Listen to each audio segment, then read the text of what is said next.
Retirement can feel terrifying, almost like stepping off a cliff. After decades of working, saving, and watching your nest egg grow, it suddenly feels like the clock starts ticking backwards. The thought of your net worth shrinking year after year is enough to make anyone anxious. But here's the twist. For a surprising number of retirees, the opposite happens. Instead of watching their wealth disappear, their net worth keeps climbing, sometimes by a lot. And it feels completely backwards. How can you stop working and still end up richer than before? Yet when you look at the facts, that's exactly what often happens. And the reasons behind it catch most people off guard. One of the biggest pieces of this puzzle is the famous 4% rule. You've probably heard of it. The idea is simple. If you withdraw 4% of your savings each year, adjusted for inflation, your portfolio should last at least 30 years. That rule was built on decades of data, tested through some of the worst periods in history, from the Great Depression to the 1970s stagflation era. It was designed to be conservative, a worst-case guideline. In fact, the creator of the rule later admitted that in normal conditions, people could probably withdraw closer to 5%. That means the original 4% number was already on the safe side. But the reality is, even that conservative math doesn't capture what really happens in retirement. A huge myth people carry into retirement is that expenses will explode. We imagine endless travel, fine dining, new hobbies, ballooning healthcare bills, and a calendar that never stops. That fear of skyrocketing costs is what makes so many people worry they'll burn through their money. But the data tells a completely different story. Spending actually goes down with age, and by a lot. According to the Bureau of Labor Statistics, households between 65 and 74 spend about $65,000 a year.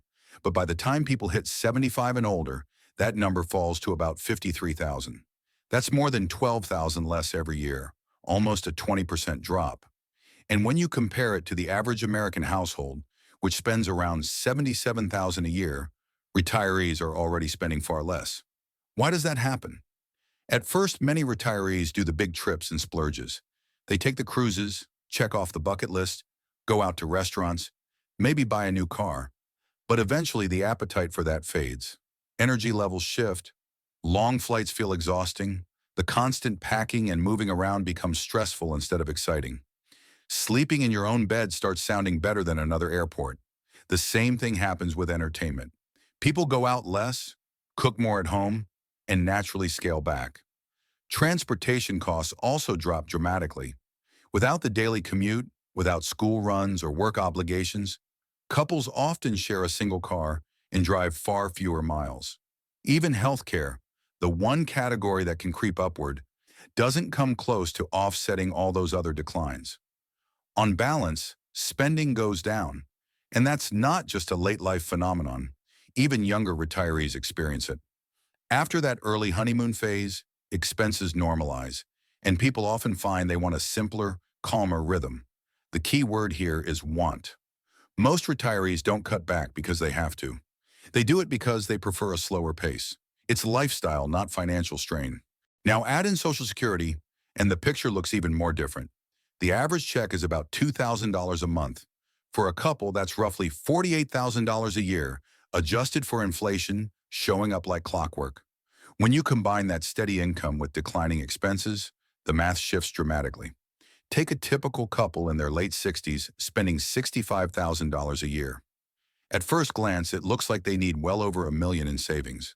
But if $48,000 of that is already covered by Social Security, the real gap isn't 65, it's just 17.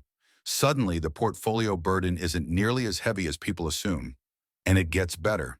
As they age and spending falls to around $53,000, that gap shrinks to only about $5,000 a year. $5,000. That's all they need to cover from their investments. And that's before considering another reality. People don't spend the exact same amount every year, adjusted neatly for inflation, like the 4% rule assumes. Life isn't that rigid. If the market crashes, most people naturally cut back. If inflation bites, they hold off on big purchases. If things feel uncertain, they delay a vacation or keep the car another year. And when times are good, they loosen up and spend a little more. That flexibility is built into human behavior. and it gives retirees far more resilience than the models assume. This is why the 4% rule almost always ends up being too conservative. It assumes you never adjust, even in the face of huge market swings. But in reality, nearly everyone does. And because people tend to be cautious, often more cautious than they need to be, they usually withdraw less than the math allows. Researchers call this the consumption gap. Retirees could spend more, but they don't. Decades of frugality, the satisfaction of watching accounts grow, and the deep fear of running out of money all push people to underspend. And the result is remarkable. Instead of their net worth shrinking, their wealth actually compounds. Imagine retiring with $1 million. On paper, you plan to withdraw $40,000 a year, but in reality, you spend less, maybe closer to $20,000. Add in Social Security, and you're living comfortably at nearly $70,000 a year, well above the average retiree household. The rest of that money? It stays invested, compounding, left entirely in the S&P 500, which has historically returned around 10% annually. That portfolio doesn't just hold steady, it grows. A decade later, it could be worth more than $2 million, even as you've been withdrawing along the way.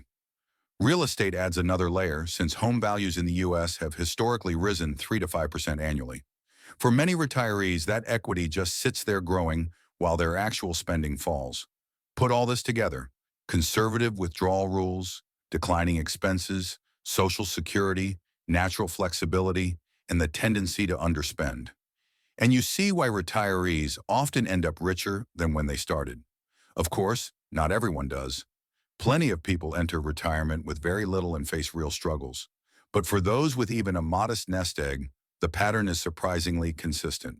The fear of running out dominates retirement planning, but the bigger risk may actually be the opposite: underspending, hoarding money, and missing out on experiences while you're still healthy enough to enjoy them.